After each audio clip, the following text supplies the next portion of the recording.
14 اگست گناہوں برے انداز سے منانے کے بجائے ہم اللہ تعالیٰ کا شکر ادا کرتے منائیں۔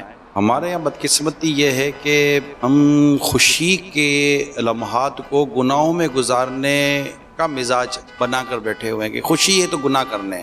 اجنبی مرد عورتوں کا آپس میں اس طرح ملنا جلنا، ناچنا کودنا، گانے باجے، موسیقی، یہ بہت ساری چیزیں ہم نے ایسی پلس کر دی ہیں، اس میں ڈال دی ہیں کہ ہم سمجھتے ہیں کہ یہ خوشی ہے، جبکہ اس میں اپنے رب کا شکر ادا کرنا چاہیے۔ بندہ سدا شکر ادا کرے اور اس نیت کے ساتھ آگے بڑھے کہ میں اپنے وطن عزیز کے لیے کوئی اچھا تعمیری کام کروں گا، میں اپنے آپ سے اپنے وطن کو فائدہ پہنچاؤں گا، میں اپنے وطن عزیز کو، اپنے ملک کو ڈسٹ بن نہیں بناؤں گا کہ میں جہاں چاہوں گا وہاں میں مطلب کچرے پھینکتا رہوں گا، جہاں چاہوں گا میں تھوکتا رہوں گا۔ یعنی وطن عزیز یہ صرف در و دیوار کا نام نہیں ہے، وطن عزیز پورا ایک پورا اسٹرکچر ہے، پھر اس میں لوگ رہتے ہیں۔ تو میں اپنے وطن عزیز میں رہنے والوں کی، تمام عاشقان رسول کی، گویا کہ ایک طرح سے ان کی جان مال عزت آبرو کی حفاظت کی کوشش کروں گا۔ ہمیں اسلام و دین کو سمجھنا ہے، ہمارا دین ہمارا اسلام ہمیں خوشی منانے کا جو انداز اختیار کرتا ہے۔ مجھے یاد آ گئی حاجی امین، جو بیت المقدس فتح ہوا سید عمر فاروق اعظم رضی اللہ تعالیٰ عنہ کے دور خلافت میں، اس وقت جو مسلمانوں کے سپہ سالار تھے حضرت ابو عبیدہ بن جراح تھے رضی اللہ تعالیٰ عنہ۔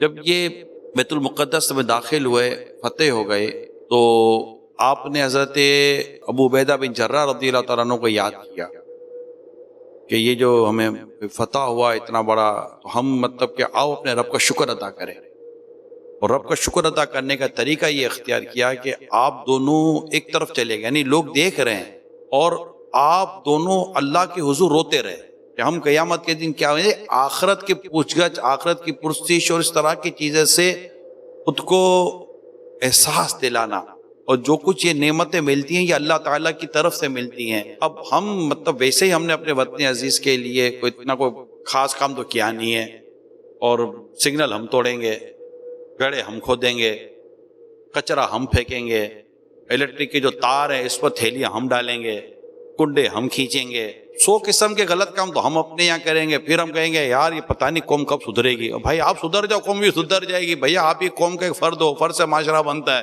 اس ملک میں الحمدللہ ہم اپنا دین کی خدمت کر سکتے ہیں، ہمیں اذانیں سننے کو ملتی ہیں، مسجدیں ہیں، قرآن حدیث کی تعلیمات ہم حاصل کر سکتے ہیں۔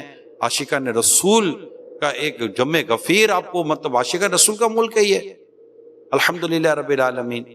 میں عموماً کہتا ہوں، ہمارے باتوں کا آگے پیچھے باہر کے اسلام بھائی ملتے ہیں کہ جب آپ آؤٹ آف پاکستان رہتے، ایون آپ 50 ایئرس آپ نے گزار دیا آؤٹ آف پاکستان، لیکن ایک ڈر و خوف آپ کو رہتا ہی، ایک اجنبی پن آپ کو رہے گا۔